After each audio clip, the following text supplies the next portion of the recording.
السلام عليكم ورحمة الله وبركاته أبطال الصف الثالث الإعدادي، أخباركم يا رجالة؟ يا رب دايما تكونوا بخير وصحة وعافية وسلامة إن شاء الله. النهاردة في الفيديو ده هنشرح الجزء الثاني من قاعدة المضارع التام زي ما احنا اتفقنا. هنقسمها لأربع أجزاء. اللي ما اتفرجش على الجزء الأول يرجع يتفرج عليه الأول وبعدين يتفرج على الجزء الثاني. إن شاء الله النهارده بقى هنشرح الجزء الثاني بكل تريكاته بكل حاجة. بص، وفي الآخر هلخصها لك كمان في 3 جمل بالظبط، وتعرف تحل أي سؤال يقابلك على، حرفيا أي سؤال هيقابلك على الجزء ده هتعرف تحله. ركز بقى معايا كده يا بطل. والجزء التاني ده قال لك هستخدم المضارع التام مع مين ومين؟ مع ايفر ونيفر، مع ايفر ونيفر. مستر استخدم ايفر ولا استخدم نيفر؟ ركز بقى معايا كده. قال لك اول حاجه هستخدم ايفر مع الجمله اللي بادئه بهاف او هاز. ركز تاني كده، هستخدم ايفر مع الجمله اللي بادئه بهاف او هاز. ماشي. قال لك طب القاعده تتكون من ايه؟ قال لك هاف او هاز زائد الفاعل. والله لو الفاعل ده اي او وي او يو او زي او اي اسم جامع اختار مين؟ اختار هاف. طب لو الفاعل هي او شو ات او اي اسم مفرد اختار مين؟ اختار هاز. يبقى أول حاجة القاعدة تتكون من هاب أو هاز زائد الفاعل زائد ايفر، وبعد ايفر التصريف الثالث للفعل. يبقى ده أول جملة بستخدم فيها ايفر. يبقى لو الجملة بادئة بهاب أو هاز، ركز يا بطل، الجملة لو بادئة بهاب أو هاز أستخدم ايفر ما استخدمش نيفر. طب مثال كده يا مستر عشان نفهم. قال لك إيه؟ have you ever been to the desert؟ هل سبق عليك إن أنت زرت الصحراء قبل كده؟ فهنا ليه استخدمت ever؟ عشان الجملة بادئة بمين؟ بادئة بهاف. فأنت لما تلاقي السؤال بادئ بهاف أو هاز في طريقتين تجاوب بيها، لا إما yes I have أو no I haven't. في تركية هنا. إيه التركية يا مستر؟ قال لك never ديت بستخدمها في النفي عادي، ممكن استخدمها في النفي عادي. فقال لك إيه؟ no I have never. طب ليه يا مستر دي ازاي ده هنا نو؟ ليه ما استخدمتش haven't؟ عشان بعدها never، ونيفر دي اصلا نفي. تمام. فلو كنت جبت haven't never لا يبقى كده النفي ايه؟ النفي اثبات. ماشي يا شباب؟ ماشي.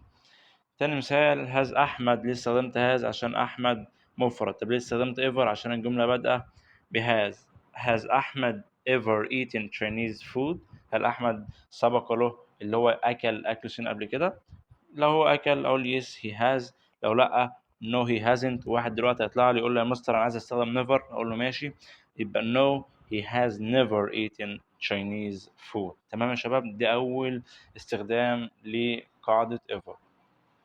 تاني حاجة، التركية دي بقى مش موجودة عندك في المنهج بس هتتفاجئ، اللي هي بتجيلك في الأسئلة.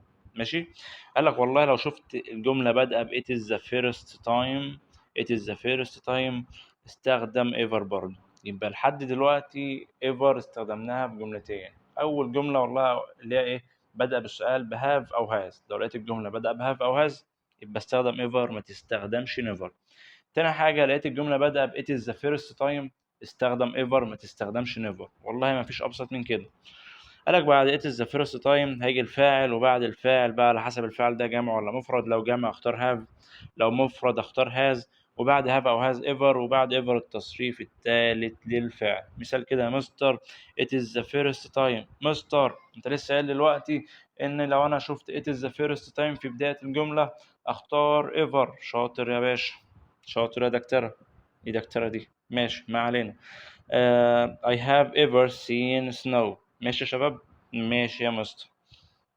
تالت حاجة وبرضه دي محدش شرحها لك أصلا وهي موجودة عندك في الأسئلة، هتتفاجئ منها في الأسئلة. دي بقى إيه؟ هو بص يا شباب، لو الامتحان جالك بيبقى مثلا لو الامتحان 10 أسئلة بيبقى سؤالين للطالب المتميز وأربع أسئلة للطالب الضعيف وأربع أسئلة للطالب المتوسط. فالسؤالين للطالب المتميز ده لازم يكون إيه؟ واخد فكرة عن الكلام ده. ماشي يا شباب؟ ماشي. وبص أنا بشرح لك التريكات الصعبة ديت بأبسط طريقة خالص. يعني أنت بيقول لك لو شفت دي اختار دي على طول بأبسط، مفيش أبسط من كده. تمام. قال لك والله بستخدم ايفر مع الجملة التي تحتوي على صيغة ايه؟ على صيغة تفضيل. مستر ايوه، ايه هي صيغة التفضيل دي؟ احنا خدناها في تاني اعدادي.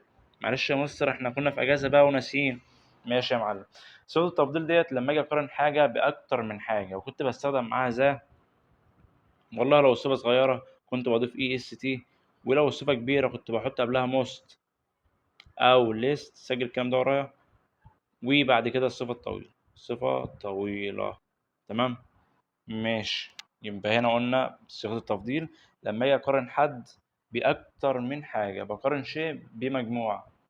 وكنت بعرفها ازاي؟ كنت بقول ذا، كنت بعرفها بذا، ولو الصفة صغيرة كنت بضيف لها اي سي تي، ولو الصفة كبيرة كنت بحط قبلها موست او ليست زائد الصفة الطويلة. ماشي يا شباب؟ ماشي يا مستر. ناخد مثال هنا كده، بيقول لك ايه: this is the tallest tree I have ever seen. مستر انت ليه ما استخدمت ايفر ما استخدمتش نيفر؟ انا لسه قايل لك لو شفت صيغه تفضيل. طب يا مستر فين هي صيغه التفضيل؟ ماشي يا معلم، اهي ذا والصفه اخرها ايه؟ اي اس تي. يبقى لحد دلوقتي احنا قلنا في 3 حالات بستخدم فيهم ايفر. فكرنا بيهم يا مستر. بص يا معلم، لو لقيت الجمله بادئه بهاف او هاز استخدم ايفر، ما تستخدمش نيفر. لقيت الجمله بادئه ب it is the first time استخدم ايفر، ما تستخدمش نيفر.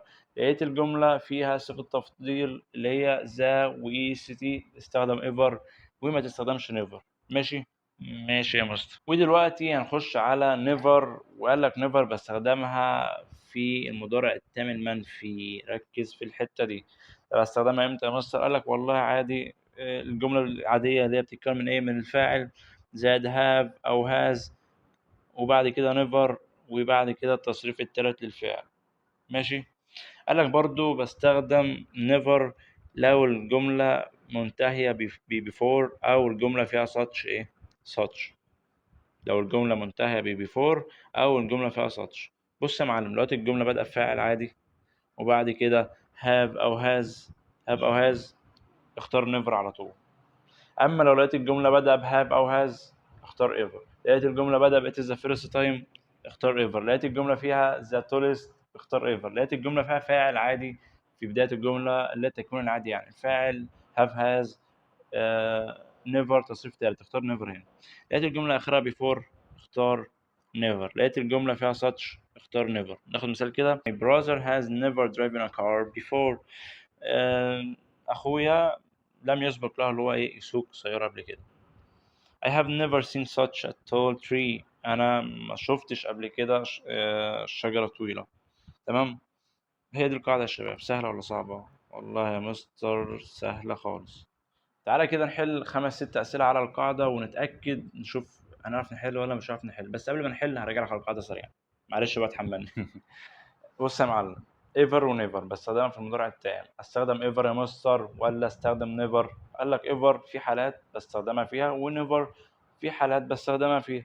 طب ايه حالات ايه حالات الايفر يا مستر؟ قال لك حالات ايفر اني لو الجمله بدأ بهاف او هاز بختار ايفر.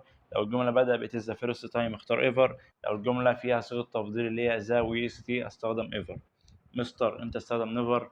قال لك لو الجمله بدأ بفعل عادي وهاف وهاز بستخدم نيفر وبعدها التصريف التالت للفعل، او لو لقيت في الجمله فيها في الاخر before او such. بس هي دي القاعده. تعالى كده نجرب نحل كده. I have tried seafood and I have no desire to try it. انا ما عنديش رغبه ان انا اكل الاكل ده او اجربه. فهنا الجملة بادئة بفعل عادي وبعدها have، فإذا هستخدم مين؟ هستخدم never. ليه يا مستر ما استخدمتش ever؟ علشان الجملة مش بادئة ب has أو have، مش بادئة ب it is the first time، ما فيهاش صيغة تفضيل. تاني سؤال بيقول لك إيه: That is the most interesting مستر. نعم، هنا في كلمة ذا وبعد ذا في هنا إيه؟ صيغة تفضيل. ماشي، وأنت قلت لي لو لقيت ذا أو صيغة تفضيل استخدم ever على طول. يبقى نشوف في الاختيارات فين ever. اهي ever اهي. it has never.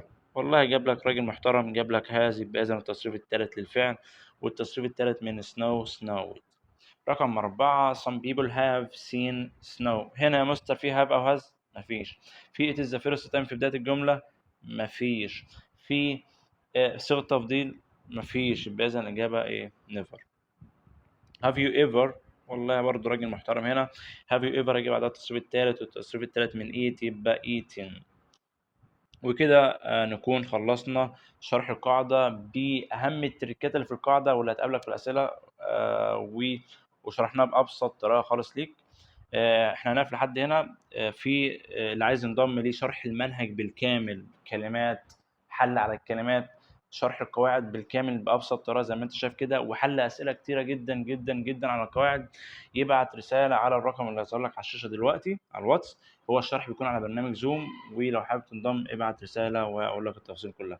أتمنى تكون استفدتوا من الفيديو ده، ولو وصلت لحد هنا اعمل سبسكرايب للقناة وكومنت كويس زيك، والسلام عليكم ورحمة الله وبركاته.